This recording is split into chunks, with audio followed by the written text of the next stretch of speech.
Bapak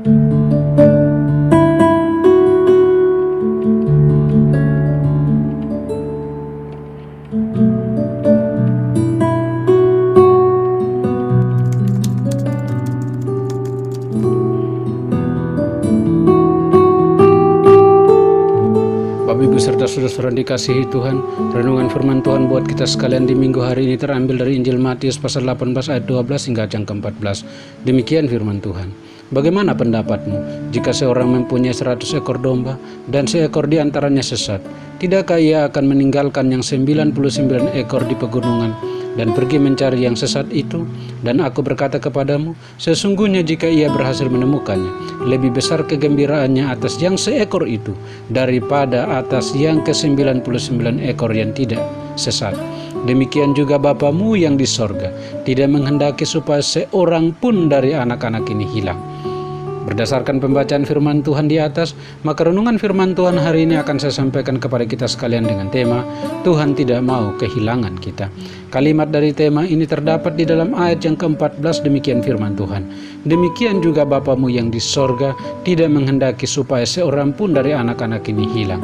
Bacaan kita ini menceritakan tentang analogi atau perumpamaan hubungan antara orang-orang percaya yang telah menjadi milik Kristus dengan Tuhan Yesus Kristus bagaikan hubungan domba dan pemilik domba. Firman Tuhan menjelaskan bahwa pemilik domba memiliki 100 ekor domba di kandang yang selalu dijaga, dirawat, dan dipelihara. Namun suatu ketika ada seekor domba yang keras kepala, pembangkang dan liar, berusaha keras untuk keluar dari kandang dan pergi meninggalkan kandang hingga tersesat di padang belantara.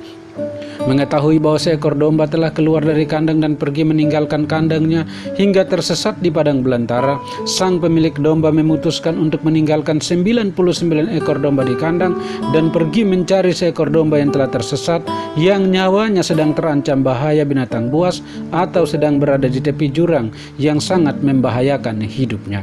Keputusan pemilik domba meninggalkan 99 ekor domba di kandang dan pergi mencari seekor domba yang hilang dan tersesat mengandung beberapa makna yang sangat berharga bagi kita sekalian, yaitu yang pertama, pemilik domba sangat mengasihi dan mencintai dombanya. Keputusan pemilik domba meninggalkan 99 ekor domba di kandang dan berlari begitu kencang untuk pergi mencari di mana domba yang terhilang dan tersesat itu berada hingga ia menemukannya, dan dengan penuh kegirangan ia membawa pulang domba itu ke kandangnya. Hal ini menunjukkan bahwa pemilik domba sangat mengasihi dan mencintai dombanya. Karena itu ia tidak mau kehilangan seekor domba pun dari kandangnya. Yang kedua, pemilik domba bertanggung jawab atas keselamatan dombanya.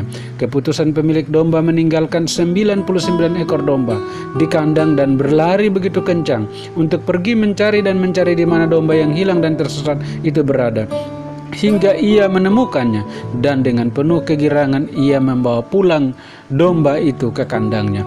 Hal ini menunjukkan bahwa pemilik domba sangat bertanggung jawab atas keselamatan dombanya, sehingga ia bersusah payah mencari hingga menemukan dan membawa pulang dengan penuh kegirangan. Ketiga, pemilik domba sangat menghargai dombanya.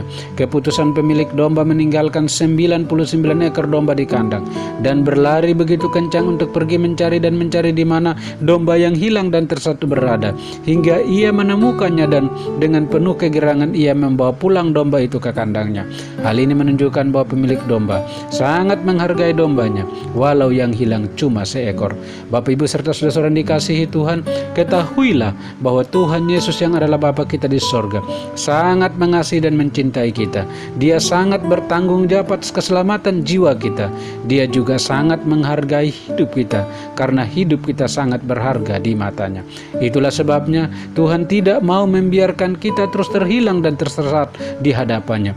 Demi cintanya kepada kita yang telah terhilang dan tersesat di hadapannya, Dia rela meninggalkan sorga yang mulia, datang ke dalam dunia, mengorbankan dirinya. Dia dihina, dihujat, diludahi, ditelanjangi, ditombak, dan diberi mahkota duri hingga disalibkan bagai seorang penjahat kelas kakap. Semuanya ini Tuhan rela lakukan dan jalani karena Tuhan tidak mau kehilangan kita di hadapannya. Tuhan mau agar semua kita tetap berada di dalam rangkulan dan pelukan kasih-Nya yang agung. Oleh sebab itu, sadarilah akan cinta kasih yang agung, cinta yang mau mencari yang yang hilang dan tersesat, cinta yang telah menemukan dan membawa kita kembali kepada rangkulan kasih-Nya. Ketahuilah bahwa saat di mana kita sebagai domba yang telah tersesat dan terhilang di hadapan Tuhan, ditemukan oleh Tuhan Sang Pemilik domba, adalah sebuah peristiwa perjumpaan yang penuh kebahagiaan besar, kebahagiaan yang telah menggoncangkan seluruh isi surgawi, di mana Tuhan dan seluruh malaikat-malaikatnya bersorak kegirangan karena kita telah ditemukan dan dibawa kembali ke dalam rangkulan kasih-Nya. Ucapan syukur yang tak ternilai dan tak terhingga haruslah keluar dari lubuk hati terdalam kita, karena kita telah mendapatkan anugerah terindah di dalam sejarah hidup kita yang tidak akan pernah terulang kembali. Hari yang bernilai kekal, yaitu hari di mana kita yang telah terhilang dan tersesat kini ditemukan dan dibawa pulang oleh Tuhan Sang Pemilik hidup ke dalam rangkulan kasih-Nya. Datang dan bersujud di kaki-Nya serta berkata, "Terima kasih Tuhan Yesus, karena Engkau sangat mengasihi saya apa adanya. Saya yang tadinya hilang dan tersesat, namun oleh kasih-Mu Engkau telah mencari dan menemukan serta membawa saya kembali ke dalam rangkulan kasih-Mu. Hari ini saya mau mempersembahkan hidup saya sepenuhnya kepadamu. Pakailah hidup saya seturut kehendak-Mu. Saya berjanji untuk mau lebih setia mengasihi-Mu, mengiring-Mu dan melayani-Mu sepanjang hidup saya sebagai bukti cinta saya kepadamu." Komitmen ini biarlah menjadi sebuah komitmen yang lahir dari lubuk hati terdalam kita, yang telah memahami kasih terindah, yaitu kasih yang mencari, kasih yang menemukan, dan kasih yang telah membawa kita pulang ke dalam rangkulan kasih-Nya. Ketahuilah bahwa Tuhan sangat mengasihi dan mencintai kita apapun keadaan kita. Itulah sebabnya Tuhan tidak mau kehilangan kita. Kiranya firman Tuhan ini menolong dan memberkati kita sekalian. Amin.